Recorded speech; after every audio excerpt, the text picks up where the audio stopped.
welcome back to our complete Magic 2015 core set review. I can't stop doing the set. Yeah. I just do the set. I'm sorry. This is how I roll. Because it's such a good set. It's a set. It's the settiest set that ever set it a set, because we're here with the blue cards today. It's great. We start with Aeronaut Tinkerer, which sort of begins us down the path of the very slight artifact theme that is kind of woven through the set in a few various ways. Yeah, I'm pretty sure that, with cons there's going to be artifacts, because dragons love artifacts and stuff like that. So I'm assuming there's going to be some, because there's just not enough artifacts to really do anything with them.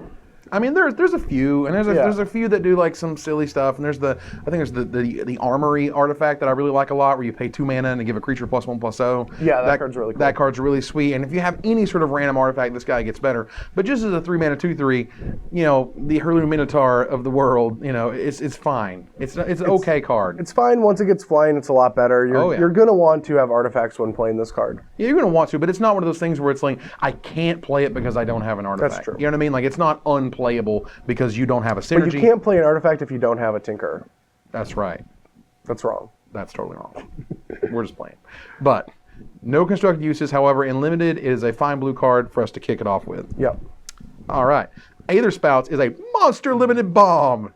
Just huge. Good luck with that. Your opponent is like, the first time you play it, they're going to get 100% blown out. GG's, go ahead and scoop now. Yeah. The next time you have 5 mana available, they're probably not going to run into it.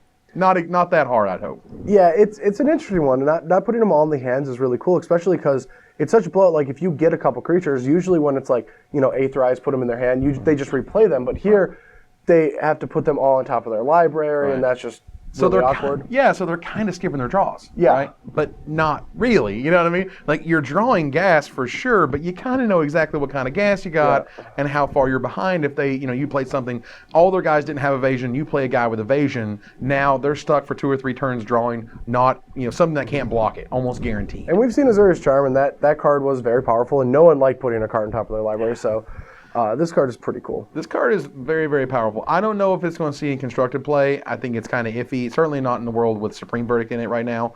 Maybe after, maybe. Yeah, when there isn't a Wrath. When there isn't a Wrath, because there needs to be a Wrath in cons. Oh my god. A Wrath of Con, if you will. Oh, feels good. Feels good. All right, keep going. It hurts. Amphin Pathmage. Amphin? Like they want to say amphibian, but not. Well, this is the hipster. They're hipsters of the SeaWorld. Yeah, they just call them the amps. What's up, amps? I mean, they actually, Thassa and all them took all of their cool points away. So now they're trying to find their own vibe. I see what you're doing there. Yeah. So the Salamander Wizard. Yes. Salamanders, ladies and gentlemen. The reason 4/2s. 4 mana 3/2s don't suck is because they have the ability to make themselves unblockable. Or others. Yeah. Again, that's a huge bonus. That makes the green-blue deck really, really scary, because you play big green fatty and you have the Path Mage, and then you make it unblockable, or you pay 6 mana, make it unblockable, and something else. Again, this is sort of the Thassa thing which we totally underestimated, and we're not underestimating now. The ability to give things unblockability while it has a high power itself is huge.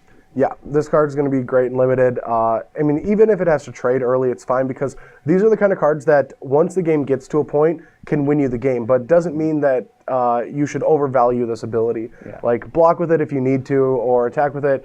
But if a game ever stalls out, this is a card that you're going to want to top deck. Yeah, this is a mana sink that you will really, really be happy to have. Yep. Super cool. Chasm Skulker. I like Chasm Skulker a lot. I actually feel this may be good in Legacy. I'm waiting. All right, so when you brainstorm with this, there ain't no better feeling. There is no better feeling. But then there's Swords to Plowshare, there's Jace, there's the Tension Sphere. There are ways to remove it. It does die to Doomblade, if you will. It does. Well, however, I would not Doomblade it after Brainstorm. I would just Swords it. Oh, of course you would. Yeah. But again, I just, the fact that if it dies, then you're getting a bunch of dudes after that. Like, it becomes super hard to block. I mean, again, you got one, you untap and one Brainstorm, and it's a 5/5. Like, it's true. I mean, that's a thing. Like, yeah, I mean, that's a thing. okay, it's a thing, I'm but not it even could going, also like, be a thing. I'm not doing stupid stuff like burning inquiry or something. You know, I'm like, this is a good old-fashioned brainstorming with a blue card. You know, I don't know. This is a format with true name nemesis. I know. I get it. I get it. All right. I don't know. All right. So that aside, this thing is bonkers and limited. This card, super good. Oh, it's very good. I mean, I could see it seeing constructed play too. Like, there are ways to draw cards, and every time you draw, you get a counter. And because you get to make a bunch of 1/1s, like that's pretty good. Like, if people are actually thinking about playing the Hive's Nest in constructed, like you got to be looking at Chasm Skulker. Like, they both have similar abilities where when they die, they make a bunch of guys. And so, I mean, that's pretty powerful. I don't know if there's going to be ways to break him or make him super powerful, but Sure, but this is one of those cards that, again, like much of the set, has a lot of potential. Yeah. It's really exciting, and it's okay if ultimately it doesn't work out, but I know the gameplay of this card is terrific. It's going to be amazing and limited. Like, you know, just you drop this on turn 3, they're going to kill it. Like, they're going to kill it real fast. Well, the actual funny thing about it is this is like one of the first times I've ever seen a card where it's like, oh god, I gotta kill it, gotta kill it, gotta kill it. And eventually there's a point where you're like, nope, can't kill it, can't kill it, can't kill it. Gonna chum it. Yeah. And that's awesome gameplay. That is a terrific way for a creature to do one thing and then it does another, or it feels one way, it feels another. That's a sweet design. Thank you, Mike Newman. You did a terrific job. This is a really cool card. Chief Engineer. I don't like it. I don't get it. It's just like that 2-mana guy from Journey or whatever that reduced the cost, the Thaumaturge or whatever he was. Well, I don't get it. This is the fixed version of one of my favorite Grand Architects. And this card ain't no Grand Architect. This is not a Grand Architect. Grand Architect was busted. That card was very good. Oh yeah. And that format had a lot of good clones and things like that. And they were artifacts. This card is not that good, but keep in mind that I've already been building some decks with this. There's some sweet things you can do with Ornithopter. This Springleaf Drum. Yes. And now, who lives in Magical Christmas Land again? Well, what is that card called? Tactics? We'll get to it. The one where if you attack with 2 creatures, you get draw a card. Military Intelligence. Yes, there are many ways that you can trigger that on turn 2. That's a cool with card. Ornithopter, with Springleaf Drum. I like that card a lot, actually, because they really pushed it. We'll talk about it here shortly. For me, the Chief Engineer bit is like, you know, like everything involving this card involves like 3 other cards, and they have to be like, one has to be super good and the other have to be super cheap. And I mean, you know how it is. Like, it requires a lot of perfect scenarios. And what I've learned as a Magic player, making the Magic Show and doing set reviews, is that when you start off with, well, once you have X, Y, and Z in play, this thing is insane, I get real dubious. Yes. You know what I'm saying? I will just say, if it's, you know, based around sacrificing your own little spirit tokens or putting artifacts into play, I'm gonna like them a little bit more than I should. Like it some more. Yeah, I'm a little biased towards 1/3s that make your artifacts come into play cheaper. Let's just say, like, this card's real bad limited, by the way. If awful. You were curious. It's so bad. It's a 2-mana 1/3.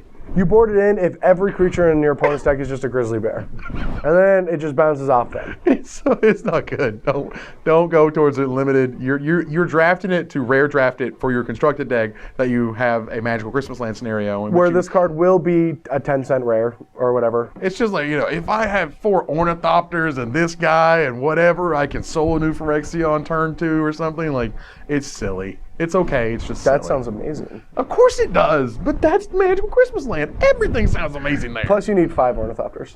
You're right. Well, you or need a 1 like, drop. You need a 5. Yeah, you need like a 1 something else. I mean, like, it doesn't. No, it's fine. It's just no.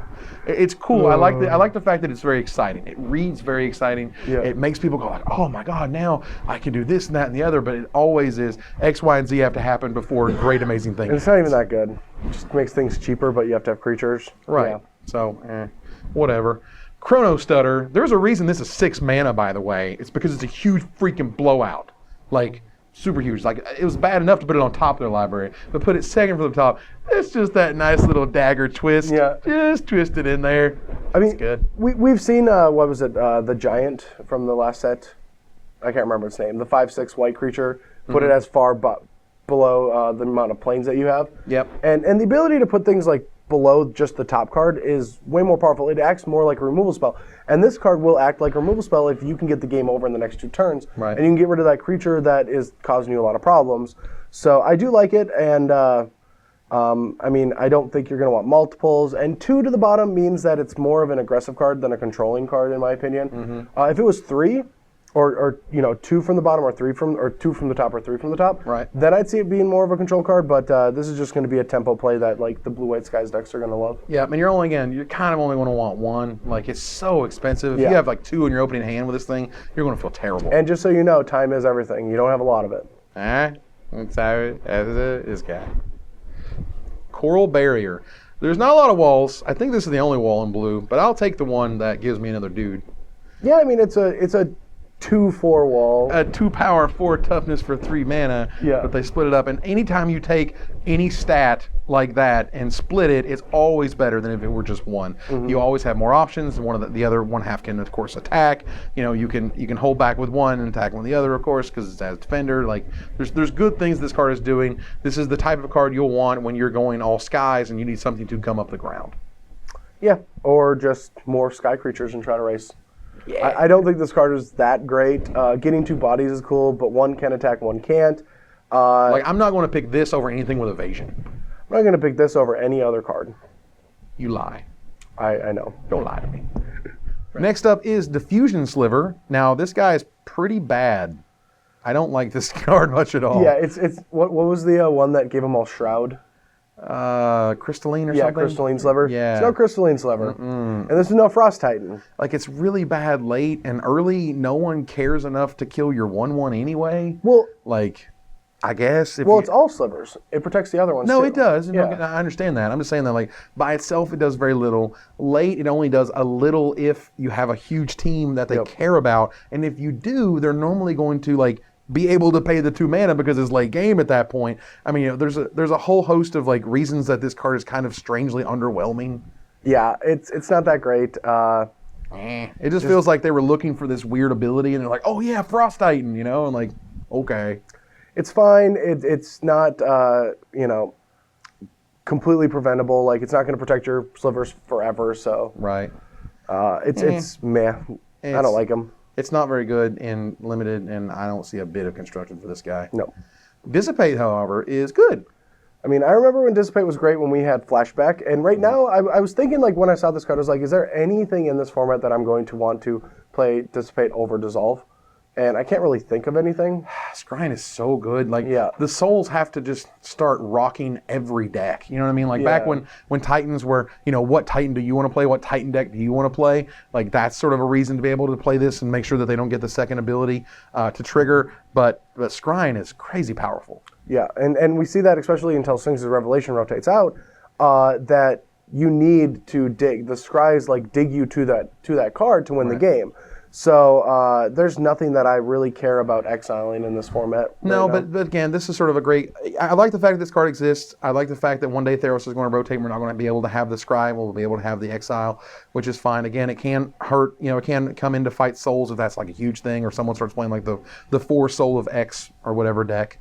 Could be a thing, but ultimately in limited, it's good. And sealed, it's super good. 3 mana counter spells do work in limited. Yep. They really do. Divination, speaking of good blue cards, oh man. Yeah, this card, we saw it in Theros Block, and for anyone that played Limited in Theros Block and didn't think it was that great, that's because it wasn't. And the reason for that is that the format is faster. The core sets tend to be a little slower, and developing is super important. And a card like Divination always just makes every sealed deck I ever play that when I'm blue, because there's so many games Limited where like you mulligan and you get stuck on lands, or you just like, you just don't have enough resources, and this card just like pushes you through a lot of those games where you don't get the perfect draw.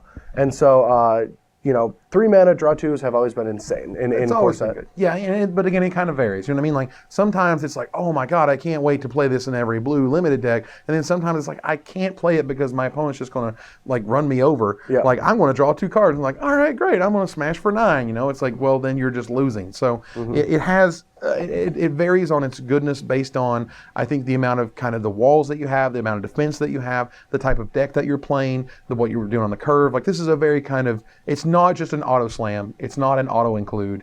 It does kind of need to be put into the context of whatever it is you're playing at the time. Well, in core set, I think it's an auto include. I've never not played a Divination in core set. At least sealed. That's sealed for 100% sure. Draft is sort of what I was kind of illuminating towards there, but sealed, like you just play these things, they're amazing. Yeah, all the time. Getting crusty. Woo! Yes, to the encrusty crab, please. I will. Don't play this on an untapped creature. If there had to be more anti-trading post hate. Oh, I see how it is. Artifact or creature. The cards, the card's good. They just keep printing more and more ways to keep it down. Well, there's two things about this card for me, and as I was starting to say, don't play this on an untapped creature, please. You will regret it for whatever reasons that you need to regret it. It is at that point, they'll obviously stop attacking, and they'll just be able to block. And then at one point, they'll be able to get in there one attack with it, and that feels super bad. Well, to be honest, though, there are some souls that need some encrusting. Well, this is like one of the Theros. Soul Theros. Well, he's like, you just don't want him to activate his ability. He's got vigilance, so you're kind of screwed there. But you just don't want him to pay 6 and you lose. Yeah, and all the other ones, that's what will happen. So this card is pretty sweet at dealing with a lot of the souls. Mm-hmm. But yeah, don't throw this on a creature that is untapped, or they'll know, and now they just have a wall. It will be you'll be like, but you're not going to attack? You're like, no, I'm not going to attack. You're like, but attack. Yeah. No, they're not going to. The second half is to ensure that you always remember it can enchant an artifact. There are artifacts, or maybe they played in awesome equipment and they haven't attached it to anything yet. Encrust just like stops all that. It stops the artifact that you can sink mana into. There's a lot of flexibility in this card that you should definitely be aware of. Yep. It is very, very good blue removal spell, for lack of a better term. Well, until Claustrophobia came out, Claustrophobia kind of broke that. Sure. But because Magic is turning into more activated abilities, that's when this card gets better. Yeah, this to me is a lot more flexible than Claustrophobia. Yeah. Obviously, artifact or creature, and stops the activated abilities, which is a big deal because Claustrophobia didn't. Yep. So that's the thing. Now here's Big Scissors. Yeah. And Soul Artifact. They did know it was a scissors, right? That's what they're trying to do, right? I was just want to make sure. I mean, the flavor text is a little meh, but okay. I mean, I don't know. It's like a really long-winded, like bad joke or something. Yeah. Okay. It's Big Scissors. Congratulations, you got Big Scissors. Big Scissors. I'm gonna do something with this card one day. I don't know if it's no, today. You're not. This card is bad. What? It's not that bad. And you should feel bad. It is not bad. It's bad. Darksteel Citadel. It's bad. Darksteel Ignite. You know it's bad. You know it's bad. It's bad. I've got to draw my land and then hope I can hit this land and then hope the land does things. Like I'm sorry. I can tutor it up with the Heliod's Pilgrim. You sure can. I can. It's an aura. Mm-hmm. I'm gonna make Big Scissors work. I think the card is neat, if only because it has Big Scissors on it. You're gonna eat those words while I'm killing someone with Big Scissors. Speaking of eating words, I think that worms. Speaking of eating words, I think we are now having to cash in on all pie bets. Yeah, we do. I don't know what they're all. Yeah, I think I lost a couple. I think I might get pied. I think you lost at least one, and I think I lost like 5. And so I'm going to enjoy my one, and then I'm going to be like, savor it. Yeah, oh yeah. Hey, do you want it first? Oh, or do you want it after? No, I want it first so I can like enjoy it without having pie all over me. Okay, yeah. And then I just get like empty pied, and then I go. No, you have to clean off after every one this time. You are insane. No, I don't like this. Like, I'll just take 3 pies. What? One pie and 3 pies. You're making a big They mess. have such a huge diminishing return. Like, hitting you with a pie feels good, but hitting you with a pie after getting hit with a pie? I disagree. All right, they all have to be different colors. Do you know how many times my kids have watched the pie bet video? They get a huge kick out of it. All right, anyway. Plus you had Todd throw one at me, so now I still owe you one. I didn't have Todd do anything. You bottom off. I know you did. You know what? Core Hookmaster was an awesome card. But they don't probably know that. They might not, because that's Zendikar, and now I start to feel old again. But do you know how long ago that was? How long ago? 2009. Really? Yeah. Wow. Time passes quickly. Well, let me tell you from experience, this is a really good card. This is a really good card in Limited. This is the tempo-oriented spell that you want. It's usually really good on turn 3. It's actually usually really better later. Because at that point, they're like 4/4s and 5/5s. You're like, all right, great, tap that down. Get you for 2 1s and 2 2s. Well, and the thing was that was always a white ability. So like blue had a lot of these 2 2s back in the day, like Mana War, that were really good. Yeah. And even what's the newer version of Mana War? The Aether guy. Sure. Let's just go with Aether guy. Yeah, Aether guy two was blue really and a sweet. colorless, the bounce guy, yes. Aether dude was awesome. And but this is a great ability. Like just because it has a blue symbol instead of that one had a double blue symbol, you get to be in a green blue deck. And green blue decks love tempo based creatures. They just love them to death. So this guy is going to be very good with big, meaty, strong monsters that just kill opponents. Yeah. And just forcing a creature down, especially a flyer when you're trying to race, is going to be huge. So we've had this in white before, but it's so much more powerful in blue. Yeah, because the blue's just better. Yeah. Everything's better with an island. Absolutely. So super, super good and limited. You're not going to see this in constructed, but that doesn't matter. This is great. Enjoy it. Fugitive Wizard is crap. Crappy poo stains. You need these things so you can say, this card is great. Why is this card is great? Because it's better than Fugitive Wizard. So there's just those times when you're sitting there trying to think of a joke. Oh. And then your co-host just goes, crappy poop stains. And you can't win. Ta-da! Next, Glacial Crasher. The flavor of this card is really cool. It's just super cool. For God's sakes, don't play mountains in your blue-green or blue-white deck so you can attack with this guy, okay? Just don't do that. Don't do any of that, and the rest Why is not? fine. You might do that. Brad. If I had a train wreck draft, and I had two of these, and I had an Evolving Wilds, I will definitely play a mountain so I can attack with my guy. Maybe. All right, so when you begin the story with, so I had a train wreck draft. That happens sometimes. I guess. It's okay. You want to know something? Okay. So it forgive is me. not. No. Oh, here we go. Here we go. It is not difficult to win with Elspeth Sun's Champion. It's not. But sometimes it is difficult to win games with crappy poop stains. Sometimes you got to win a game with a Fugitive Wizard. Sometimes you just do. No, you it'll don't. Happen. No, it'll happen. No, it won't. Tom Ross is this is just his game. Tom Ross is different. The guy's like a superhero. With crappy poop stains. Well, yeah, but That's all he wins with, was just like really bad creatures all the time. his deck cost like $12 or whatever it was. Yeah. It's great. Glacial Crasher. Okay, if you're not drafting a train wreck deck, don't play a mountain for it. We happy now? Well, never play this card unless you're playing blue-red. If you're playing blue red, this card's awesome. Yeah, never played. And we're done with sea monsters that actually are bad. We got good ones now, Yeah. and so we don't want to go back to the bad ones. So That's right. I would splash though. I think it's super cool. The picture's super sweet. Yeah, I like it. The card is neat. Hydro Surge. This card's bad. this card's real bad. I like how we went from like a blue card to like everything's better with the blue mana, like- and now we're just like bad. Crappy poo stains. Yeah, this card is not that good. It's not really a card you ever want to board in. It's it. like the only real time you ever want a card like this is when your opponent has a ton of pump spells, and that's like their only way to interact with you is to like, I'll give this big pump spells and this big pump spells. Then you can board a card like this in because it can just blow them out. Right. I mean, maybe in like the tempoiest of tempo matches, where you just need to be able to shrink when they play some monster pump thing, I guess. Yeah. I guess. Don't play it. This card's bad. It's not good. Illusory Angel, however, is awesome. Super good, really good and limited. Even if limited, all it said was it's a 5-mana spell. You play your 2-drop and then her. Like, it's an air elemental. Like, the card is super sweet. Like, even if it takes a while to cast, totally worth it. Oh yeah, and you Card is could great. Burning Emissary into it. Yeah, in constructed. Yeah. No, I mean I think it's very good. It should be a good limited card. You're going to want some cheap cards to go with him. I don't know how. A little bit. I mean, if I paid 3 mana, Wind Drake and then Illusory Angel, I'm okay. I'm feeling good.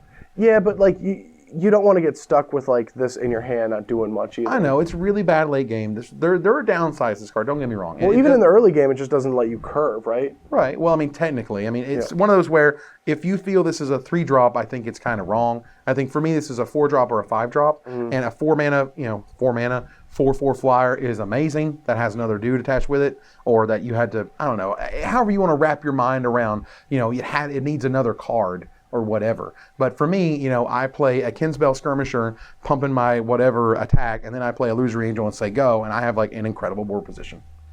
That's to me is the feeling this card is going to be able to give you.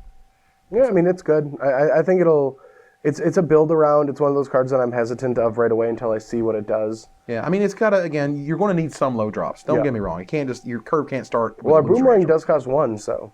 Yeah, and we'll get to that here in a minute, which is really sweet. But Illusory Angel, I think, is just really sweet and limited. Into the Void. Whee! There they went. Yep. Into it. Bye. It's no Sea God's Revenge, but it's close. No, it's fine. It doesn't return 3 creatures and let you scry and things, but it's still fine. Yeah, no, the card was very good in its original printing, and now it's back, and I think it's just a good, strong card for any deck that's trying to be tempo-based, which most blue decks are. Yeah, with your blue-white skies, or your blue-white aggros, your blue-green tempo stuff, I mean, you're going to want an effect like this, and, it just kind of gets the job done. It's a nice sort of very straightforward core set card. Yep. I like it. You'll gain a lot of tempo, and you'll enjoy it. Invisibility coming back, baby. Well, how do you know it ever left? Because it was invisible. However, this card did show up in Alpha, Wow, really? Yeah, this is from way back. This was, and I went back and looked because I was like, man, where did that come from again? I thought it was Legends, but it turns out it was Alpha. And it's the card that has like this red background on the blue card, which looks weird. And there's this guy's bald head, and it's kind of invisible. You can kind of see through it or whatever. It's the ugliest art ever. And then they reprinted it like some decade plus later in 8th edition, and now they're reprinting it here. And I was like, all right. And that's about as interesting as it gets because this card is not that good. Because the card is terrible. You're welcome. All right. Jace the Living Guildpact is really good. He's very good. Now, don't get me wrong. The first time I saw this card, I was like, oh my God, it's terrible. They tried to make Jace as bad as possible. And then I stepped back, as you do, and I just kind of waited, and I was like, okay, let's imagine things. One of the best sort of moments that I sort of put Jace into context was I was watching SCG Live, and there was someone playing Mono Blue, and they were talking a little bit about M15, and they were saying that Jace Architect of Thought feels kind of weird in Mono Blue.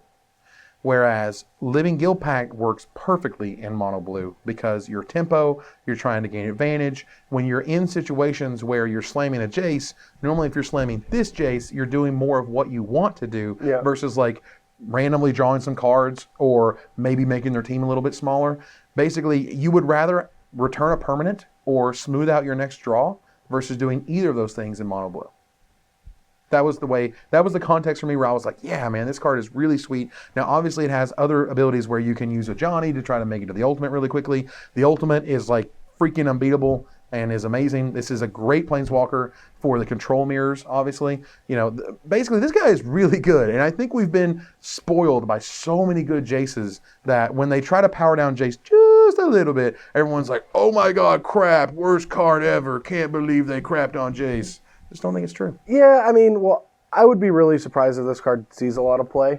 I think that the best card, like Mono Blue, actually, I would argue with that because Mono Blue doesn't board in Jace against aggressive decks. It only boards it in against control decks to gain card advantage, and this card wouldn't give it any advantage. Well, this actually could be played, I feel, like main deck. This card is doing, it's A, it's adding Devotion, which they want. Yeah. B, it's giving them tempo, which is what they also want. And C, it still lets them, smooth out their draws when things go wrong or after they use the first ability. That's all I'm saying. Yeah, I mean, I think if there's a Courser deck, maybe a Courser deck looks really good with this Jace, just because it's giving you the card advantage. Like the only way that I think Jace, the Living Guildpact, will be a good card is if the manipulation matters, and not just smoothing out your draws. Like, is putting cards in your graveyard matter? Like, is there cards that you're going to bring back or reanimate or something else? Like, is Flashback going to come out in the next set, or is the top card of your library matter in some way of like Riddle of Lightning or Courser of Crewfix? Like, that's how this card gets relevant. I don't think Mono Blue wants a Planeswalker that badly in its main deck, and this card doesn't create that much tempo because it's 4 mana to bounce permanent, and you're not adding anything to your board. Yeah, I'm not saying it's going to be like insta Mono Blue, to be included or whatever, but all I know is that what Mono Blue wants to do, what the Mono Blue deck wants to do, is a lot of what Jace wants to do, and his +1 ability, I think, is everyone's like super underrated it, and after seeing what the Scrylands have done. And everyone's playing Scrylands and how good Scrylands are. I am not underestimating that +1. I think it's super powerful. And the ability to go to 6 loyalty after a 4-mana Planeswalker is huge. Like 4 mana, like look at my top 2 cards. That one's crap, that one's great. Go. And now I have 2 boomerangs at my disposal for the rest of the game until you deal with this card. I think is just a really big threat at that point. Yeah, I mean, So my gut tells me the card won't be good, but also I do feel like this is going to be that card, like Pack Rat was last year, where it's going to see some play and then everyone's like, oh, it is kind of good, but it's not going to be good right away. It's going to take like 6 months, and everyone's going to be like, oh, man, that's perfect right now. And then that one dude at home is going to have like a picture of like, 500 on a bed, just like, yeah. He's like, I love Jace, so I bought all the Jaces. Payday. Like, yep, and that's what happens. Like, this could be one of those speculated cards that like just blows up in everyone's face, but it's not a card that I do not feel inclined to just go right away and brew a deck with this card. I agree. I mean, again, this is sort of like a weird scalpel-y type of card that does what you need to do in certain matchups. Ultimately, I think it's great that it was like nothing what anyone was expecting. You know? Everyone was like, I can't believe you don't put the other card in your hand for this +1 ability. And I'm like, well, how insane that is? That would be insane. That is insane. People just don't know. They're like, every other Jace drew a card. And I'm like, it doesn't matter. He's fantastic. Like, just great. Yeah. I think Carter's really good, and no one should underestimate this guy. Jace is always good. He's always been good. Even his 5-mana, great one has been very good and won tournaments, Many sideboards. So don't underestimate this guy. Now, his ingenuity, however, woo! You play this in limited and you love it. This card is very good. Now, Opportunity was a control card, but Jace's Ingenuity is just a draw card. Like, you couldn't really get away with playing Opportunity in anything aggressive because the difference between 5 mana and 6 is really big compared to 6 and 7 is huge. Yeah. And but 5 mana to draw 3 cards is perfect. And end of their turn, thanks, super great. I love it. Yeah, it's great. It helps all of your flash cards be better. Just because your draw is being hidden behind other tricks, so they might think you have tricks when all you're doing is actually drawing cards. So they're going to play around tricks, and you get to not only stifle their correct plays in their development, but draw cards along with it. So yeah, I'm a big fan of this card. You get the benefit and you get the follow through. It fits in practically any archetype. I mean, in a world with Sphinx's Revelation, you can't even say the word standard, but maybe in a world without Sphinx's Revelation, it becomes a part of the conversation at that point. We have seen one opportunity in the sideboards of some control decks just to be the 5th one. And this one, and Jace's Ingenuity is way better than Opportunity is because just faster, it gets that velocity immediately. And 5 mana versus 6 mana. It's huge, especially when Sphinx's for 3 starts the chain off. Right. You could see this card being a sideboard option for Sphinx's Revelation decks as more ways to draw cards against mono black Devotion, if that's a thing. And this is much better than Opportunity. Absolutely, but in limited, just play it. Yeah. Just play it in your life. Oh, now that I thought about it, man, that card into Elspeth is insane for the control decks. That card might actually see some play in Revelation decks, at least in the sideboard. It might. Again, all I'm saying is I think it's not impossible, but again, with Sphinx's Revelation existing, it's difficult to say that it's, at best a 5th one or whatever. Jalira, or Jalira, or however you want to say that, Master Polymorphist.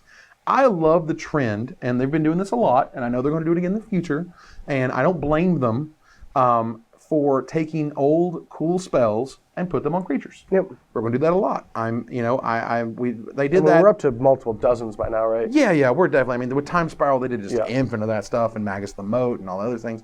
But, there's going to be, things where at this point in this set, we have an Enter the Battlefield Disenchant. At some point, you may have an Enter the Battlefield, crazy, Ancestral Recall. Of course, the creature's going to be 8 mana, it's like a 2/2 or something. But, they're going to go back to all these classic spells, all these things that they can't really do anymore, and put them on a creature. I'm looking forward to show and tell on a creature. I don't know when they're going to do it. It would be a lot more powerful than this card. Well, yes. And the reason I'm sort of going through all this is because this guy is not that great. It's not very good in limited because you're trading one very crucial resource and hoping to get a better one. It's going to be kind of fun in standard/constructed formats because you kind of get to make this work with mutavaults and tokens, and you get to have your world spine worms and stuff, and that's really sweet. Well, but the problem is you can only have one copy of this in your deck because you can just hit her again. Right. So when you hit her again, you're like, oh crap. Legend dead, go. Feels bad, go. So for me, I'm more interested in this is cool that you have a creature that has the ability to run off a classic, neat, fun spell. So what I would want to sort of go back to is look at all the cool, fun spells that they've made in Magic, particularly the really old, busted ones, and seeing how they can put those on creatures because those are creatures are just more fun. Wizards figured out, oh wait a minute, it's better to bash and have a cool spell/ability versus just having a cool spell ability that just wins the game for you. I'm going to go with Enter the Dungeon. Ooh, enter it. Every turn. New game. Tap, enter the dungeon. Yep, tap, do it again. Tap, do it again. What's the actual enter the dungeon? I forgot the name. Shahrazad, you mean? Yeah, Shahrazad. Yeah, Shahrazad. I only know the unglued because her unhinged. Shahrazad. Shahrazad. Why? Because I mispronounced it on the Forgotten Lore for Arabian Nights. Oh, no. It bothers me forever. It's okay. Anyway, Jalera is neat. She's nothing beyond neat. Don't really play her in Limited. And in Constructed, you need to make your deck all around her. And it still won't work. And it still probably It's won't actually work. just a Nombo with herself. You're just going to feel so bad when you finally, I finally untapped with Jalira. Oh my God, activate her ability, Jalira. Oh. Yeah. Sadness go. Really, Joe Rubai, Merc Lurker. Yeah, this guy's a gold card and it's sick. I feel like there is enough design space to fill enough Magic cards for like multiple generations, but not names.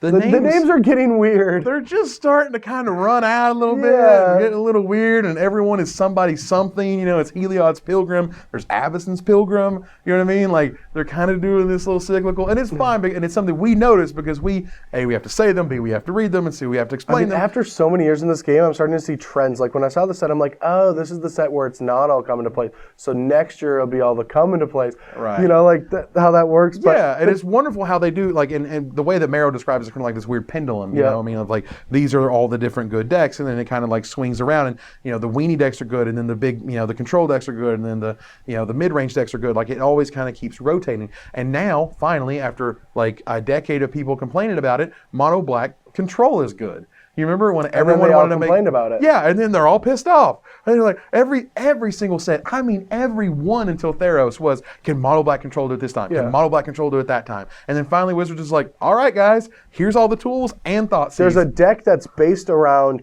putting a creature into play that counts your devotion that drains them for lethal. And then everyone's like, but Pack Rat's stupid. Yeah, it's not fun.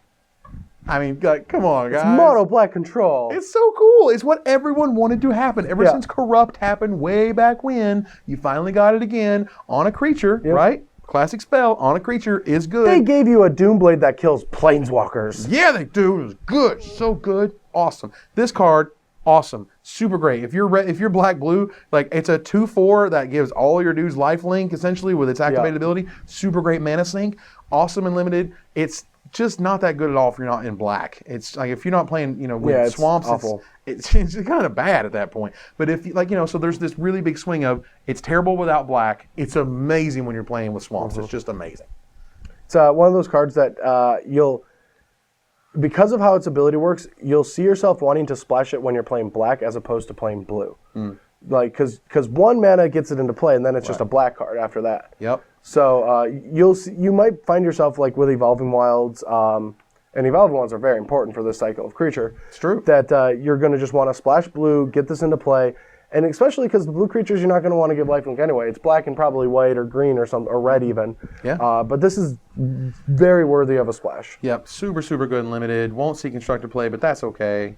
It's awesome. Here we go. Capsho Kite Fins. Yeah, this card's really good. It is really good. It's a little slow. It's 6 mana, but it's really powerful. Yeah, I mean, it's powerful when it enters the battlefield. It's powerful when another creature enters the battlefield, like that you have. It is awesome. You know, there's no doubt this card, it can essentially end the game for you. Oh yeah, I mean, it comes into play, probably taps their 1-flyer, gets your 1-flyer in. But now, at any time, like, if they're being defensive, this card is just going to win you the game. But it's not going to help you that much not lose the game. So it's the perfect Wizards, like, wants to end the games around this time. Right, and it's great that it triggers on any creature. It's not played from your hand or any of that crap. So any token producer, you play Raise the Alarm, you're going to tap down 2 guys.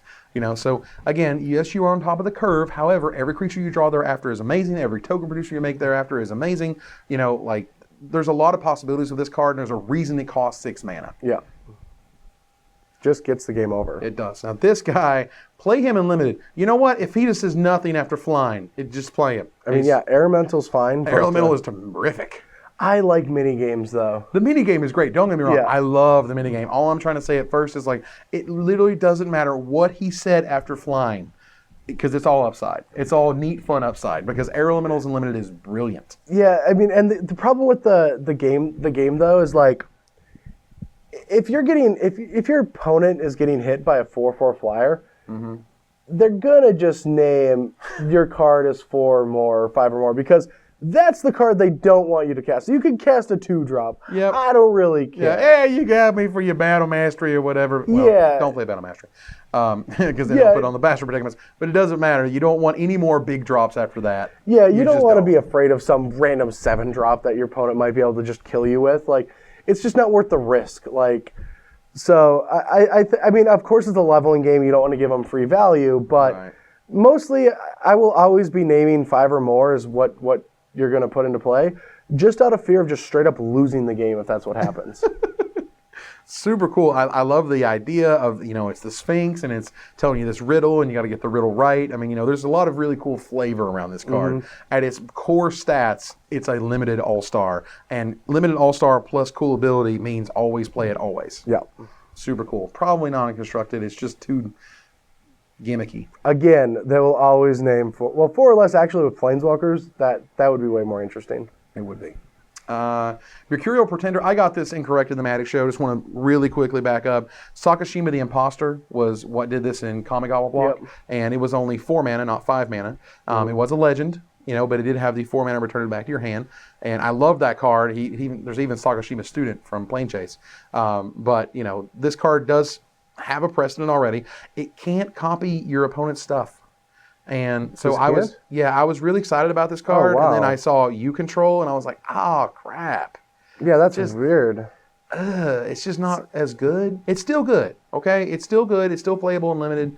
I think you're still going to enjoy it. I mean, even if, worst case scenario, all I get is like another Windrake, well, if they don't have, anything to block it, you're still getting value, and you still pay 4 mana to return it to your hand later. Yeah, but now it's like you don't guarantee have parity. Like, the reason that clones were so good and limited were that if they had a bomb, you had a bomb. Right. And so you could never be behind on board by just straight power level. You could be behind by the amount of creatures in play, but never on just the most powerful thing. Yeah, so now you need like a bomb for you. And then you get another bomb. And then you get another bomb, because it's a good thing, because now you need more of them. No, you don't. No, so I've usually clones are first picks, but I don't think this is a guaranteed first pick for me. No, I don't think so either. It's one of those, it's just, again, it has those words you control, and if it just didn't have that, it would be very, very It also doesn't feel like a clone. Like, even look at the art, like, the Pretender, like, no, you're on the same team. Like, the whole idea about the whole, like, clone-ish, like, evil side thing is stealing your opponent's thing. Like, your opponent's like, I have a Soul Zendikar. It's like, no, I have a Soul Zendikar. You got one, I got one. Yeah, that's the cool thing. Right, but there's no more cool things. Well, you need the cool thing in order for this thing to do its cool thing.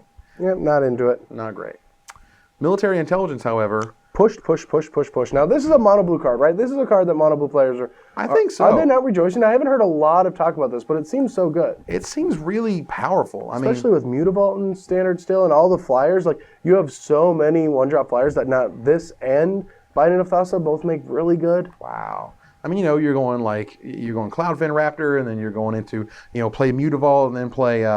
the Judge's Familiar, and then you're going to play this, and at that point, they could even kill one of your guys, and you're still going to be able to trigger this. Yeah, I mean, it's even mono blue is so good at playing creatures that are hard to kill in the early game. So, you play a guy into Frostborn Weird or Tyrant Mage to tap their guy down, they're not going to be able to block, so you're going to get that card. Right. And, again, this is one of those where it was a green card in Onslaught. I can't remember the exact name of it. Oh, really? Yeah, it was green and 2 colorless. And same wording. Okay. But they moved it into a better color, if you will. At a better time. At a much better time when that color has a great aggro deck. And giving it just another very cheap way in order to draw more cards.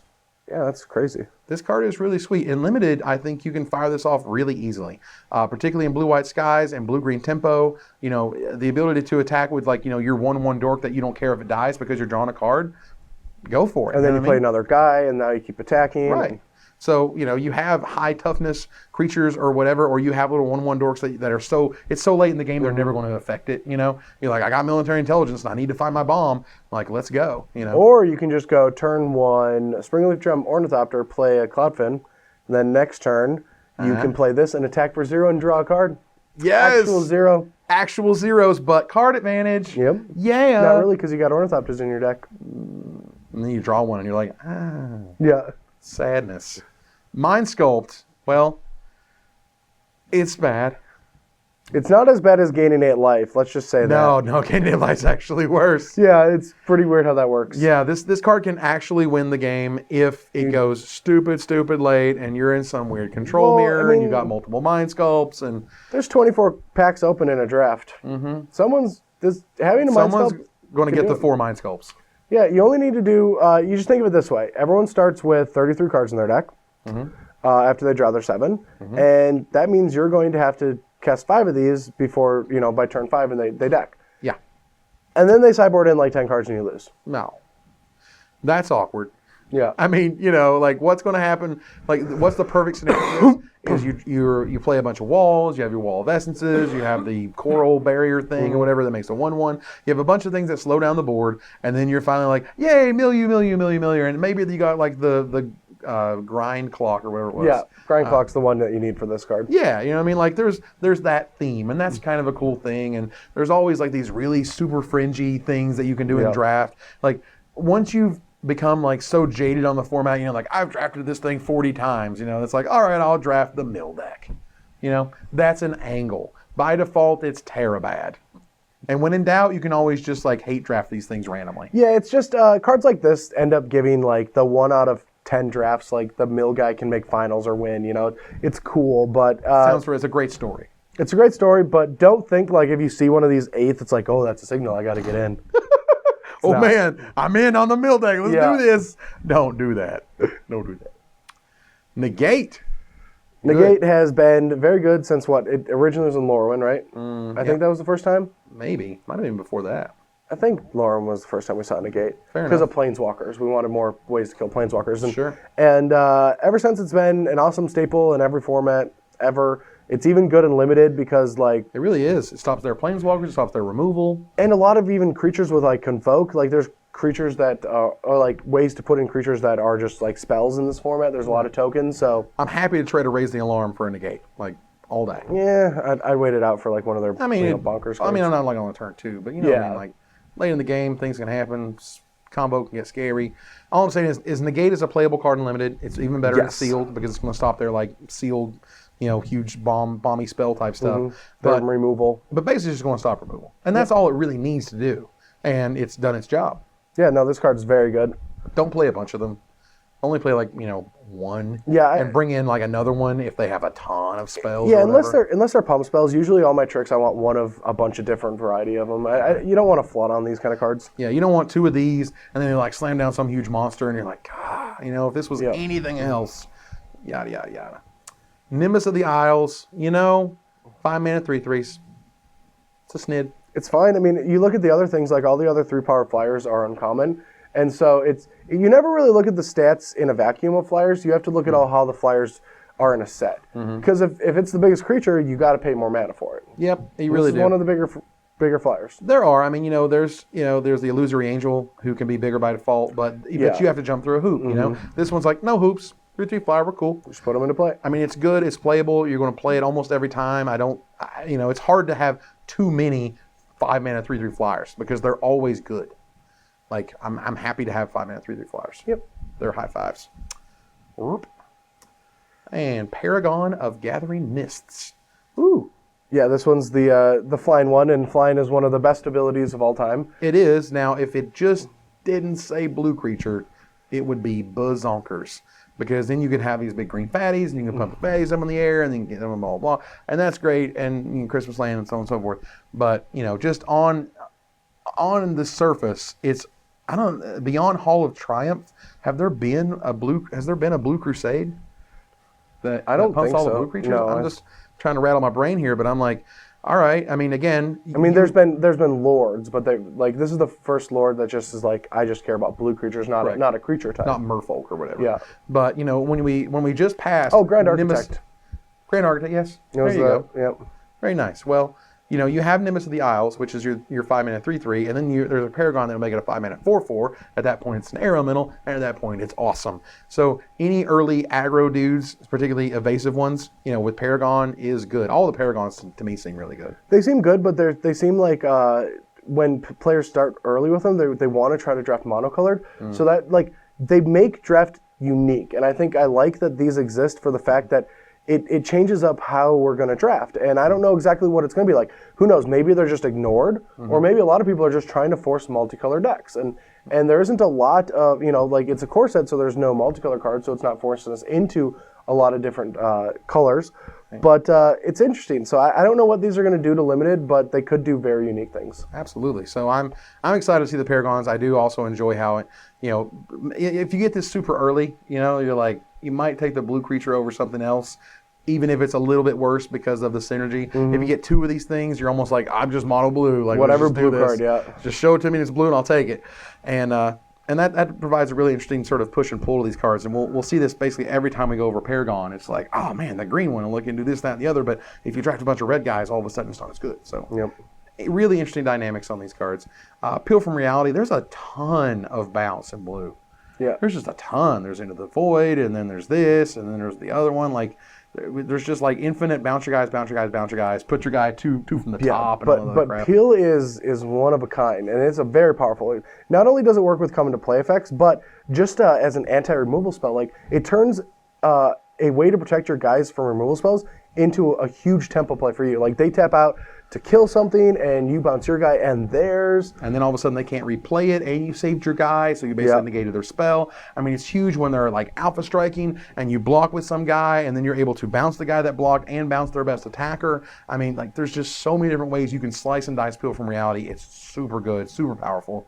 It's amazing in anything that's tempo-ish, evasive-ish, like anything blue, honestly. It's hard to say that this card is ever really bad. Yeah, this card was busted back in the day, and there's just enough come into play effects in this format to make it as good. Yeah, I mean, even if it's just end of turn, bounce your expensive guy, and I'll bounce my cheap guy. They have to spend their entire other turn just replaying that creature while you get all of the benefit. And not even talking about like the card that we just passed him, the tap a guy and that doesn't untap. You just like, untap or bounce him. Frost links. Yeah, the Frost links. Yeah, you just like bounce him in one of their blockers and then play him and tap the other one and kill him. Right. And that will happen in this format. Absolutely. Again, this card's super powerful, crazy good in Limited, not that good in Constructed for the same reasons that everything doesn't really scale from Limited to Standard. But it doesn't matter because you're going to really enjoy it at your pre-release and in all sealed pools and in drafts. Polymorphous Jest. I'll tell you a joke. All right, it's your opponent after they read this card. They go, what? Yeah, there's that short whimper of like, oh my God. I like how they had to put Turn to Frog in here too. Just like to they really just had to push do it home. both. Yeah. This card is ridiculous. Paging. Is it Staticaster? Are you in the room? Oh my God. So good. Like, so I think this might be constructed playable. Well, no, I mean, like, think about this. We've got what's it called? The Shivan Reef. Yeah. We got Shivan Reef. We've got Temple of Epiphany, I guess. And we've got Steam Vents. I got through them. There you go. I'm not an Izzet player. I don't really use them ever. Good job, buddy. But we can splash for our mono blue decks for this and Staticaster sideboard. Like, Staticaster is a very good Magic card that does not get a lot of respect. Yeah, well, because there's not a shelf for it. But a mono blue deck could use that in combat against a lot of creature decks. So that, along with Polymorphous Jest, seems like an amazing anti-creature sideboard for mono blue. I mean, it's just ridiculous. They lose all their abilities, their Voice of Resurgences. And I was even thinking, I'm like, this is a little bit of a stretch. Their Aetherling all of a sudden just gets completely negated. Except it gets punked out. Dang it. And that's okay, but that's unfortunate. I don't know. All I'm saying is, like, this card was... they didn't really spoil it. You know what I mean? They didn't give this to anyone. They didn't sort of, bust it any other way. It kind of showed up in the visual spoiler. I don't know why they didn't. And I was reading, I'm like, oh my God. It's like, the art is sweet. Like, couldn't you have given this to, like, Marshall to talk about in Limited? This thing is a huge, limited Ultra Bomb. Oh my God. Come at me, bro, so I can kill everything you have. No matter how big it is, no matter how cool it is, no matter how Soul of XYZ it is, I don't care. You can pump with Soul of Theros and come get me, whatever. Here's the joke, buddy, and you're the punchline. I think the horses are the punchline. That's the best part about the whole art, in my opinion. It's like the horses chilling. They're just waiting. Horses with the frogs on them. Yeah, it's just like the best. It's like, who's riding me? Who is this? Oh, this card is fantastic. Again, another terrific design that they didn't even need to highlight. They didn't even need to spoil it during the spoiler season. And I would have just went super nuts over how cool this card is and how much a blowout it is. Oh, love this thing. I love this thing. It's brilliant. Quickling. This card is awesome. This card is super, super sweet. It stops removal spell, gives you a 2/2 flyer. It helps you with all the tricks, helps you get multiple battlefield abilities. All right, slow down. Woo, slow down. I'm getting really excited. I'm sorry, Polymorphous Chest was like my jam. But like No, Quickling. I think that's one of the best cards in the set, or coolest. Like, it really is. God, it's amazing. Quickling, however, I seriously do. I think this card is fantastic. I did see, again, I was reading Sam Black's article today where he was just throwing out deck ideas. Yeah. And he was talking about Evolve as a deck, and using Court of Calling. And Court of Calling for Quickling when you need essentially to save your creature from a removal spell is kind of a cool thing. Yeah, I mean, That's neat. It is neat. I think we'll talk. I will have a long-winded talk about Court of Calling when we get there. Oh, yeah. Because like all these like situations, I don't think are going to come up that often. Like the tricks. Like what did we do with Court of Calling back in the past? Like in Standard, we built combos built around it. We didn't think of the situations where we need something to happen because guess what? When you draw those cards, it's awful. Right. But you would build a combo deck or multiple combos that are all 4-ofs, and you just try to dig for them, or 3-ofs or whatever. Sure. And so Quickling seems cool. It's I don't think you're gonna get much out of this card though, to be honest. What? It's a flyer that is an anti-tempo play. It's amazing. I don't know what he's talking about. It's crazy. Okay, well, Because why? Because it saves you from a removal spell. It saves you from their pump spell. Oh, It sure. saves you from their trick. You know what I mean? And that to me is the power in this card. Is That makes that sense. it's not about a 2-minute. It's not about a 2-minute drop. It's like it's just a insurance policy for anything you have on the board. Whenever they try to get you, and you're like, no, I'll just take a flyer. And it's a 2/2 flyer. You know what I mean? Like it's not even like a bear. It's actually flying bear. So it's bonus on bonus. I really don't think much about Standard in terms of its viability. of course, yeah. But like in Limited, this to me is just your insurance policy, and it's a great insurance policy. Like, oh, you're going to give that guy first strike? Oh, that's cool. Let's get a 2/2 flyer go. I mean, Yeah. that's awesome. And they probably used a card to do that. So and just I mean, even being able to like have a flash blocker Right. if you need to block something. All right, you got me. It's pretty good and limited. sweet. Yeah, I got it. Sweet. All right. Research assistant. Oh my God, I missed you, Merfolk Looter. How far has the mighty fallen? Wow. All of them. This is like by far the worst looter effect of all time ever. All of a sudden, the red looter is better than the blue looter. Yeah. Like, what world are we living in? What happened? It's just too good. Merfolk Looter is just too good. But there's been multiple different, like every set has always had a Merfolk Looter. Sometimes it costs 3, sometimes it costs 4. Sometimes it had to evolve. Sometimes it had to, you'd have to put counters on it or whatever the Sure. Well, the ability sometimes was. sometimes you got to pay 6 mana to loot once. I read like four mana draw. I'm like, oh, they made a tome, Yeah. And then it's a disc. I'm like, oh god, this is awful. Like, And you got to tap it too. I mean, like there's a whole variety of things that this card is just kind of hilariously built. Now, I can see why they priced it the way they did, because with a high toughness or a higher toughness to block all the bears, this is the type of card you want as a mana sink at the end of the turn. This is a card that you want in sort of a white-blue control where you got a bunch of defenders and a bunch of guys who are kind of just sitting back waiting for your big bombs to show up so you can loot to them. I understand that. You know what I'm saying? I understand sort of from a development perspective why they decided to put the numbers and the cost the way they are. But my God, it historically just looks so weird. Yeah, It feels so bad. I don't know. Looting has never been that good. Never to the point where you pay this amount of mana No. and this amount of resources. However, I'm still probably going to play this. Well, we're gonna depending have on to the deck. do it. Yeah, we're gonna have to do it if it's there. Yeah. It's just one of those where, Wizards is like, how expensive can we make the removal spell before you stop playing it? And you're like, you can't really. Like, you got to go to like 7 Boulder mana. Fall. Yeah. That's about as expensive. You got to go to 8 mana before we're like, all right, we're out. You Yeah. know? But if you know what, we're still in. We're still in for this looter. We're still in. We're still going to play it. You're still going to play it in limited, even if we're over here pooing it. It doesn't. I don't know if that's true, but we'll see what the format's like. Not automatic. I feel there's ways this doesn't necessarily automatically go in your 2 Yeah. slot. But again, the fact that these 2 mana 1/3, when a lot of other decks are going 2 mana 2/2, Yeah. those are important ways that those things stack up. And there's not a ton, and all like the 3-power creatures either are 4 higher. There's not a lot of them, or they have a huge downside. So 3 toughness is pretty big. Right. All right. Soul of Ravnica. Heyo. What's up, Soul? You good? Yeah, you like to draw magic cards, Originally spoiled as 5 mana, draw a card for each color among a permanent you and now control. it's 7. And now it's 7. Now this is what you would call the Giant Solifuse problem, as Giant Solifuse from Ravnica is a 4/1 trample haste Shroud creature for 4 mana. Was originally spoiled as a 4/3 trample Shroud haste, which is ridiculous and unstoppable. And the thing still got into Pro Tour top 8s because it was amazing. Cast that many times. And still, I mean, it won Pro Tours. It was in Herbert Holtz's deck.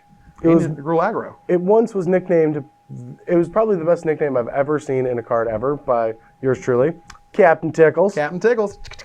Get you. You signed many of those, haven't you? I've signed lots of Captain Tickles over the years, and they amuse me every single time. Yeah. But Soul of Ravnica, even if it was sort of misspoiled or whatever, kind of gives people the impression that it was insane, and then kind of gives people the impression that like, oh, it's actually bad. And I'm like, no, it's actually pretty great. Like 7 mana do things in a blue deck. I still was under the impression that X amount of mana, whatever it is, to draw cards is pretty irrelevant when it comes to a 6/6 for 6 flyer. Yeah. So who cares about drawing cards in Magic when you're just winning the game? That's the problem with drawing cards.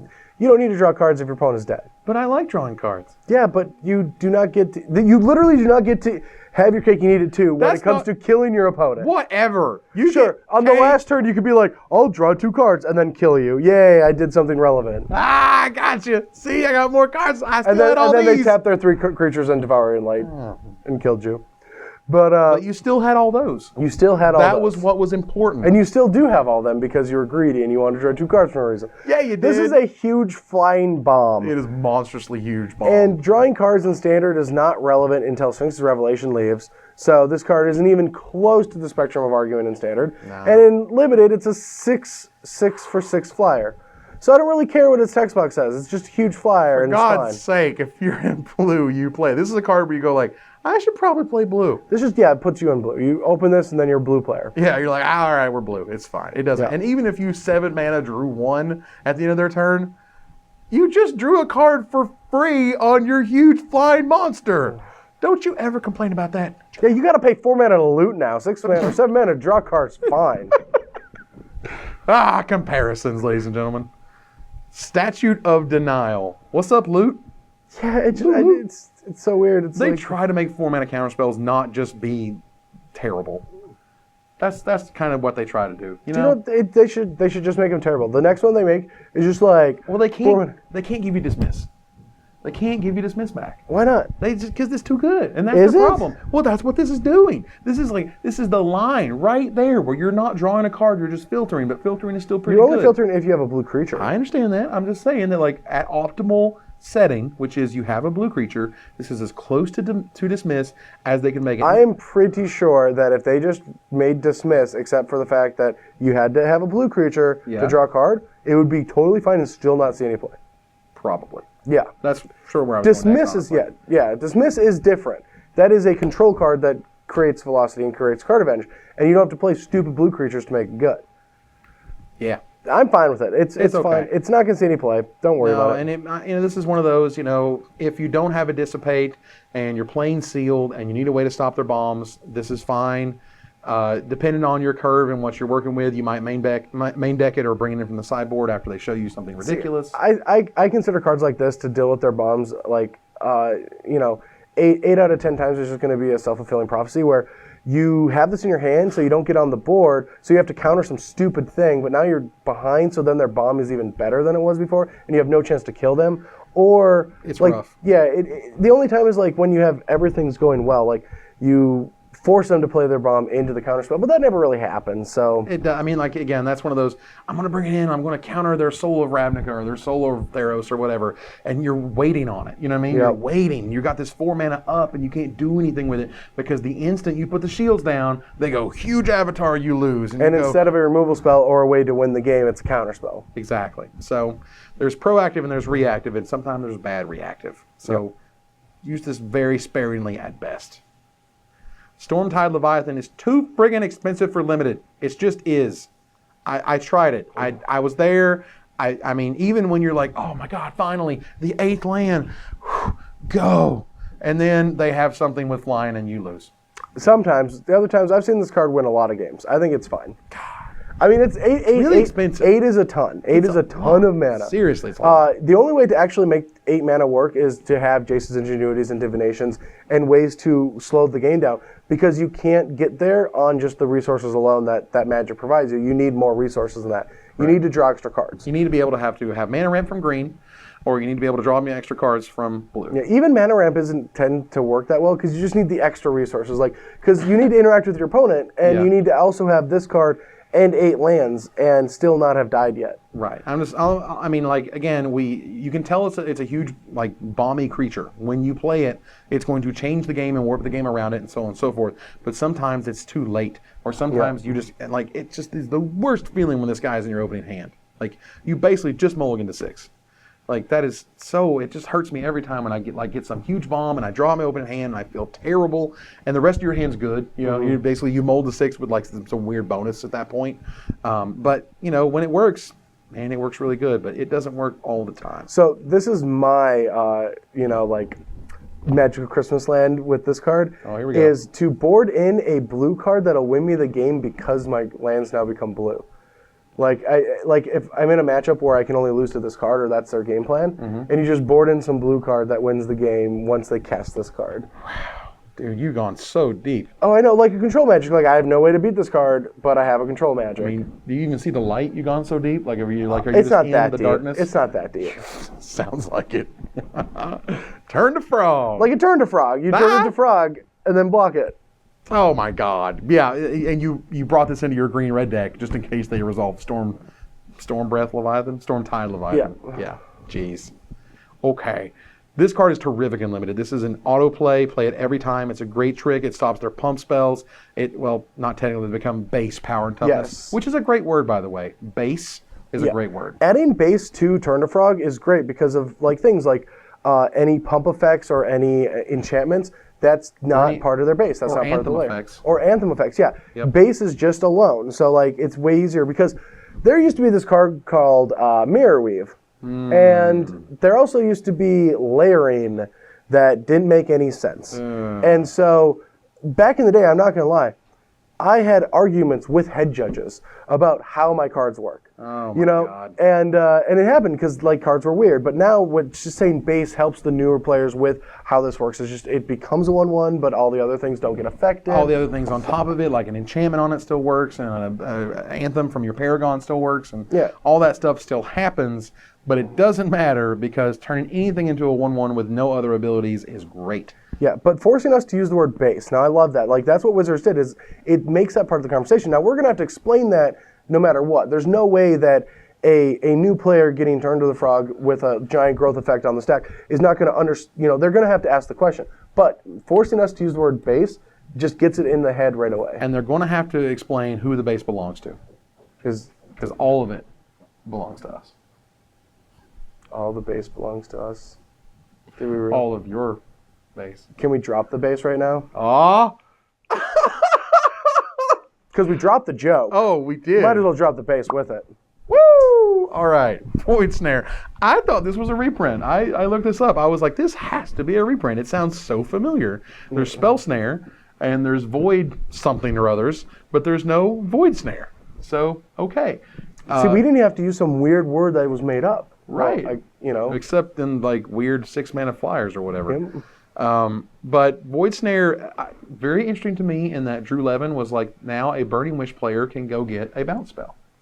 Oh. Because there was no cheap, sorcery removal, 1 mana sorcery bounce spell. And now they have one. Can I go off topic since you said Drew Levin? Oh, here we go. I just want to say that when he started doing all his weird legacy stuff, I was just like, is this really premium? And now it's he's one of the only people out there that I just have to watch every week.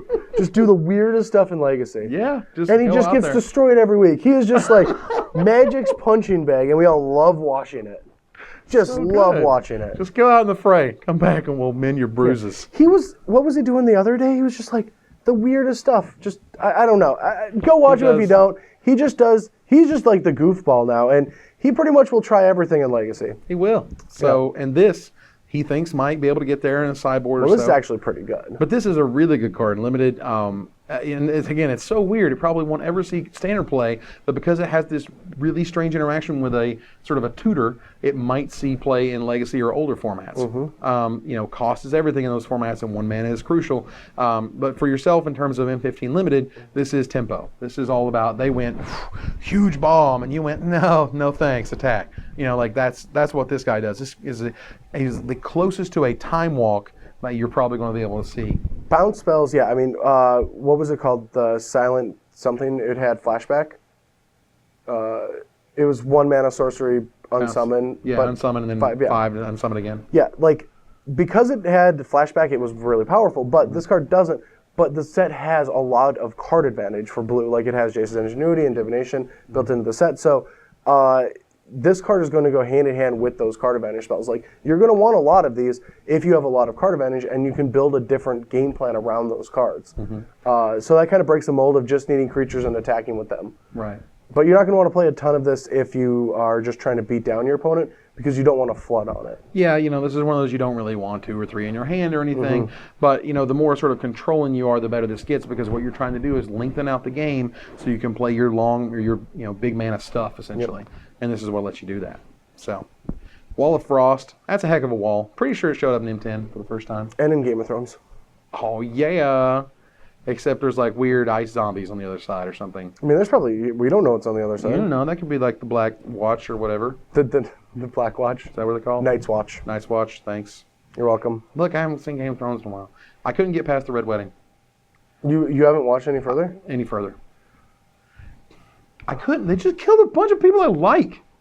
Yeah, but that's like his thing, and then I'm like, I don't want to get invested in a bunch of characters that just get like destroyed. Well, but why not?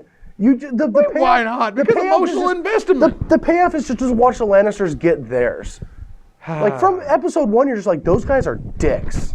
Yes, but they always pay their debts and stuff, right? No, they don't. They just kill them. They just don't pay their debts. Okay. Yeah, they say they do, but they just have people kill those people. You know what we're trying to say? This is pretty good limited. That's a great limited Magic card. That's what we're trying to say. We're glad you're here to enjoy us talking about things that have nothing to do with the cards that we're showing you. We've seen this card a million times. We all know what it does.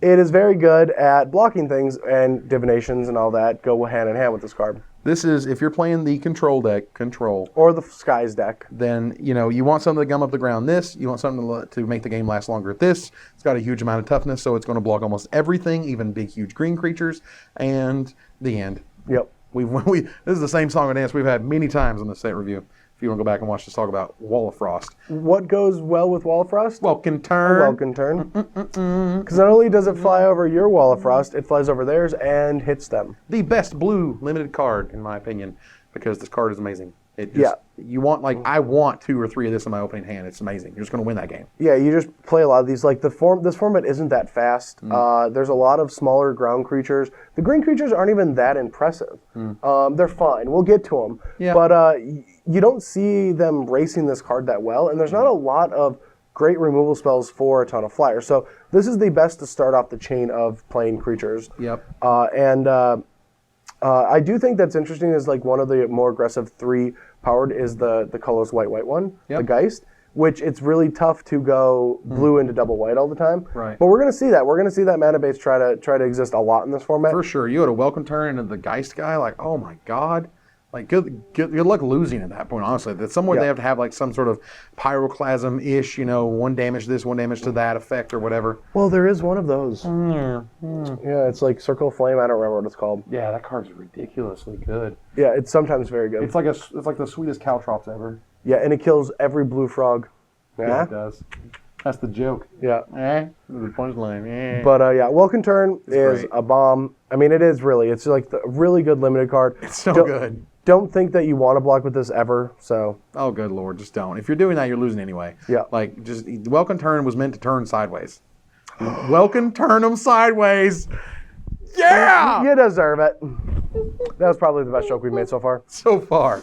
We're just getting started. And that was still a facepalm. Like, that was just like, I was like, oh, God. It hurt, but it hurt in a good way. Haunted Plate Mail's still around. Hasn't done anything yet. No, it never really did much. It's fine. It's good. It's actually really good and limited.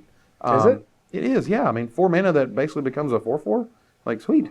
and you can equip it to give +4/+4. That's really good. It's really expensive. It is, but it's powerful. Yeah, I mean, it's the only equipment that you don't have the feel bad of not having other creatures. Right. And your opponent can never get control of it. Yeah, that's a big one. It's good early, it's good late. I mean, I remember playing against this card, and it's kind of a nightmare, honestly, because if they need it, they'll just make it a dude, and if they don't, they just make their flyer or whatever their best creature is just monstrous. Well, they have. Well, you can only make it a dude if you don't have any creatures. Oh, well. Yeah. Fine.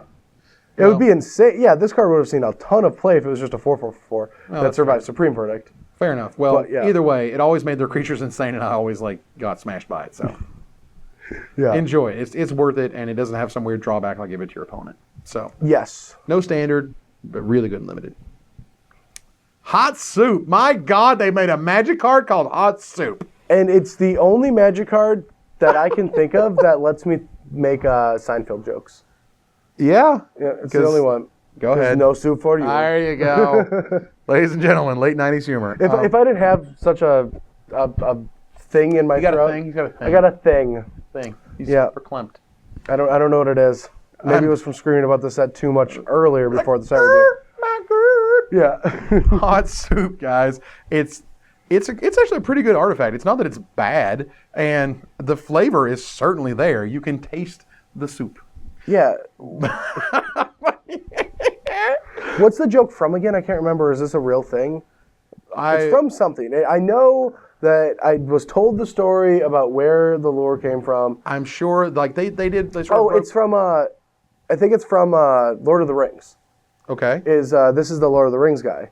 And there's a scene in Lord of the Rings where I might be destroying this. Evan usually tells the story, so don't get mad at me.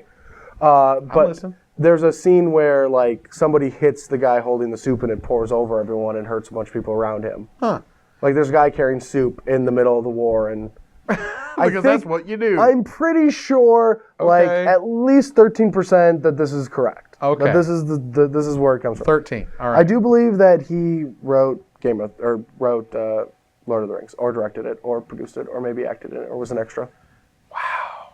Man. Or Well, maybe we had have nothing went to do so with it. far. I don't know what's happening anymore. All I know is that it's really weird to have a card called Hot Soup. Especially because he looks so much like Yoda. That's the weird thing for me. No, for me it looks like the soup is pouring out, and that's a problem. Well, You don't want the soup to be pouring out. You want the soup to stay in the pot. Well, that's the Force keeping it in. The Force. May it be with him. Yes. Thank you. How playable is this in limited? I think it's, anything that makes things unblockable is fine. Plus, there's not a lot of things that deal damage, and if the creature can't be blocked, it's not like something's chump blocking it. Right. And you decide what you block with. If you, let's say the guy has Hot Soup now and wants to block. Right. That's a decision. There's not a lot of, targeting. There's no, bee sting or whatever. Yeah, there's not. There's a few options in red, Like obviously. Lightning Strike, yeah. There's Lightning Strike. There's the enchantment that you can pay a red and sack to deal 2 damage or something. There's ways that this can, Let's of course... just say if you want some Hot Soup against red, you're going to get burned. Oh, my God. We gotta stop. All right, Juggernaut. He's a juggernaut, brah. He's back. He's way weirder. He looks really strange. He looks like he just got back from Burning Man, actually. Yeah, he was like the big thing they set on fire, and now he's like. Or no, he destroying actually the just town. started running away. He didn't want to be set on He was fire. like, "No, thank you," and then They the wall tried animated to him stop somehow. He went straight through. It's Juggernaut. It's a 4-mana 5/3. It's been around as long as Magic has been around. It attacks every turn. It is a perfect Magic card. I like how there is a sort of a theme of walls in the set and how it can get through those, and that's really neat. It's kind of tangential at best, but it's okay. Some of it is just kind of the nostalgia for this card. Some of it is the fact that a 4-mana 5/3 that attacks every turn is pretty good. It really is.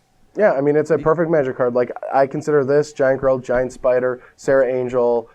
These are just cards that no matter where Magic goes, if those become too obsolete or too powerful or too bad, that means that Magic has went away from what it's supposed to be like. Yep, and I'll bring this up again, but I think that this set actually showed what should have been on Singer Vampire in Alpha, which is whenever a creature your opponent controls dies, put a counter on it. Because there's a vampire in here that does exactly like that.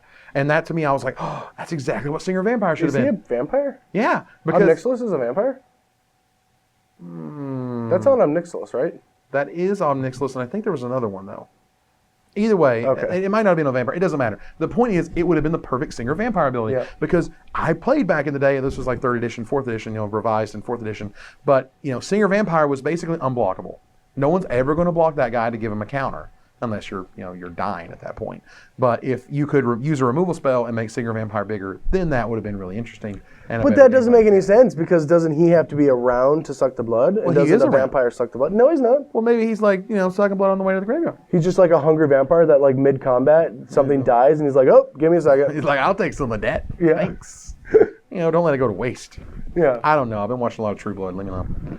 You stopped watching Game of Thrones, but you continue to watch True Blood? That show was hilarious. Dude, I don't remember what season it was, but there was this episode where 2 of the non-flying vampires just got up and started floating, and I was like, nope, done. I'm done. And it was the end of a season, and they floated, and then they flew at each other. I'm like, neither of them can fly, though. Wait a minute. Is it like The Matrix? You know what episode I'm talking about? I haven't gotten there yet. I'm almost through season 3. Oh, well, you know what happens at the end of season 3 now. Meteorite's card. Meteorite's a cool card. We're going on the weirdest TV show rants these days. Meteorite, I really love the flavor of this card. It is super cool. Like, this is the type of spell that, it just transcends the mana rock. Yes, it's got so much flavor for a mana rock. Like, you just like for example, like when I cast this card, if I play it at the pre-release or at the release events, I'm just gonna be like, and just land on top of the creature. This is just like Chaos Orb. You're like, dead. Gotcha. Ding dog, the witch. If I ever kill a witch, oh my god, what I'm gonna say. My god, because there's feet sticking out of the thing. That's amazing. How it adds mana, I don't know. Whatever. It's something that's magical from space. Yeah. But come on, like the flavor text. Because if you haven't heard that little phrase, if I'm lying, I'm dying. That's the phrase. And if I'm lying, he began. Da da da. They're very clever. Yeah. It's cute. But No, seriously, it's a great. I don't design. think it's good in any way or shape or form. I think like, why do you need to accelerate on 5? And we've already had that one card that costs like a lot to deal 3 damage. It was like 1 and 5 to activate from last set. Yeah. Like, they're just not that good. Like, who cares about a 2-power creature at 5? And you're not ramping anything, so. Yeah, I don't know. I'm certainly not going to say this is unplayable, and it does feel a little weird at that point. It's nice that it adds 1 mana of any color. That's the thing. It is a fixer. Yeah. It is a smoother. It does take you from essentially 5 to 7. 7 is really difficult to get to from time to time.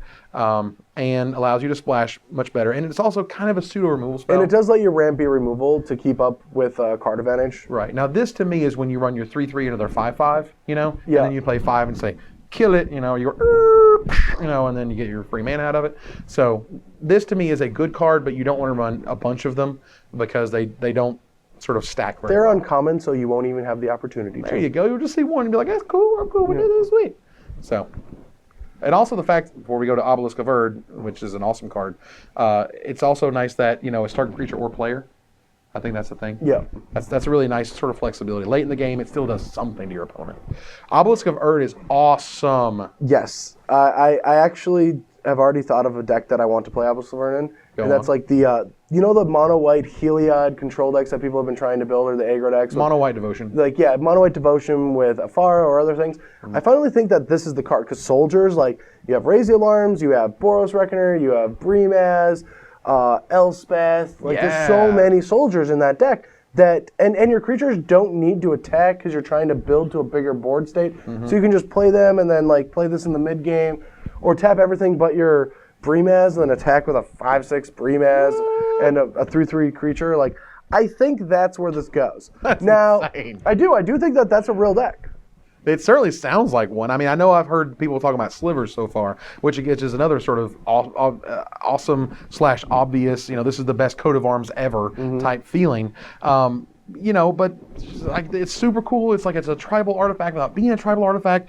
It does all the things that you want this type of, like, a coat of arms to do. Coat of arms was always a little bit confusing because they got like +1/+1 for each other creature type that shares a creature type with it or something. And so you're doing this weird, like, how many different goblins do I have? And whatever. And this one was just like, yeah, whatever, +2/+2.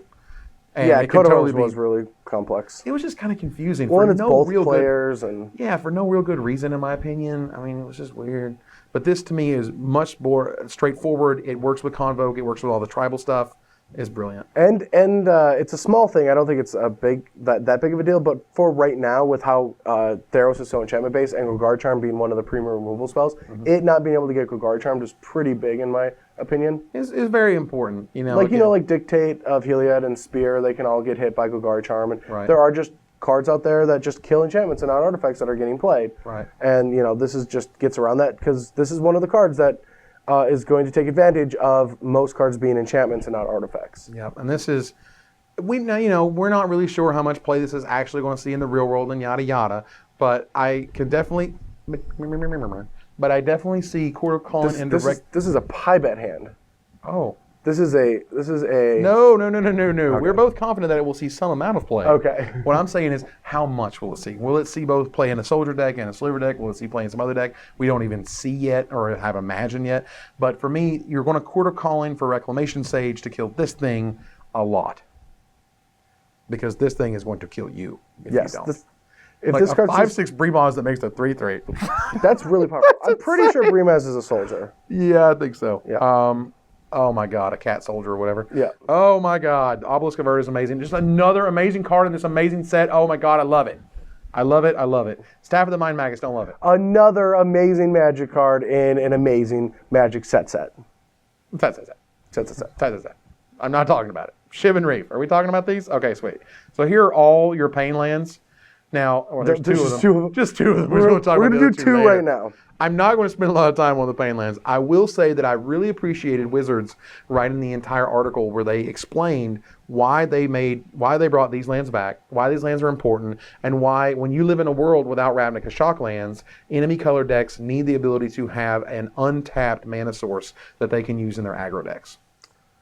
Yeah, but I appreciate that. Once those are gone, then so that just guarantees that there's going to be allied ones coming out in the next set. Maybe because I'm living in a world where enemy has more fixing than ally. Mm-hmm. Like right now they're even. Oh, is that another world you don't want to live in? Well, but I've never lived in one like that. Ooh. Usually there's always like so many allied lands, and then they just bring some enemies to try to get them closer. But right now everything's exactly the same. Sure. Where it usually isn't like that. So if they don't bring out allied, then enemy have more fixers than allied, and that's weird. I'm okay with that. Are you? Because it's different. I like different.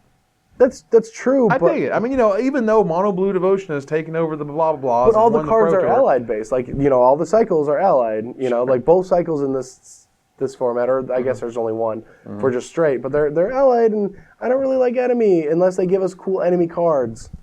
And there might be. Well, they're going to be in cons. Because cons is the wedges, you know what I mean? Which is not the allied colors like it was in shards. Now, we don't know this, but it's the prevalent rumor / the things that have been kind of iterated over and over. And there's that weird question that, someone asked Marrow if, cons is like a wedge of cheese. And he was like, yes, it's very much like a wedge of cheese or something like that. Oh, yeah. You know what I mean? Like they're just kind of hinting it out. So there will be, enemy colored stuff that is going to get boosted quite a bit when we have an enemy colored land for them. If they do the wedges and they have new names for them, like Naya. Dear and God, Esper, please. Can we keep them and not just throw them away? Because I'm getting real sick of the names that they've been having at Pro Tours. Like what? Well, Wolves and Angels and Red Green Elspeth. These are names of Naya decks. Firstly, just use Naya. Naya's sweet. Yes, Red Green Elspeth was BS, and they should know better. Especially when there was other white cards in them. It was really weird. Red Green Elspeth. He's playing Red Green Elspeth. I'm like, why did they call it Green Black Elspeth? Right. Because they don't want to name it Naya. It's good branding. You find good branding, you keep good branding. That's the whole reason they spend all that time on the names for Shards of Alara. I don't think they care about this stuff. All right, they don't, but we do because this stuff is important. And the set review is also important, and we got to keep moving because we're not even halfway done. You guys come back. We'll be talking about all the black cards next time for Evan Irwin. Brad Nelson. Tapping the cards. So you will never again have to. Ever. Ever, ever. Set. See you next time.